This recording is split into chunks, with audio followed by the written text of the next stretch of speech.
Websites. I've said before that the internet is a network for communicating. I've said before that the World Wide Web is an application that runs on that network, and that that application consists of browsers and servers serving all the world's information. That's ostensibly what the World Wide Web is about.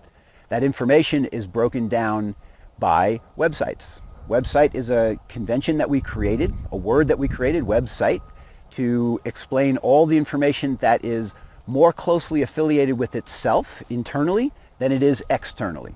So let me contrast websites with books. I've said before that the internet is like the replacement for the world's library. The World Wide Web is a replacement for the world's library. It's where our information now resides. And now, as a library has books, the web has websites. But there's a fundamental difference, and this is a really important difference. The book in a library makes references to other books. Right in the back you have a bibliography or something like that. It's loosely connected to all the other books of the world. A website, on the other hand, is not loosely connected to all the other sites of the world. It's directly connected to all those other sites. So the analogy would be, if I go into a library, a physical library, I take out a book, I turn to page 32, and it says, there's more information about this in some other book. I put my finger on that part of the book, and out flies another book from the shelves, lands on the table, open to the right page. Right? That's the kind of library that the World Wide Web is. And of course, it's a much larger library than any physical library ever invented. So the website is sort of like a book, but it's a book that's so drastically interconnected with all the other books on the web that it's sometimes hard to tell the difference where one ends and one begins.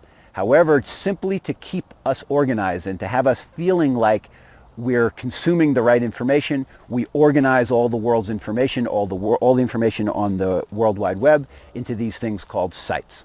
Okay, so I want you to look at sites in a stranger way than you have before. You usually think of a site as just some place where I go to, I get some information from it, or I sign up for something, or I buy something, whatever. What I want you to think of now is that sites are loose affiliations. They're conglomerations of information that shares more internally than it does to the outside world. But that's a gray line between what is internal and what is external, and a website could easily consume and deliver information from many, many, many different sites, many different sources altogether. So the idea of a site is much looser than the idea of a book.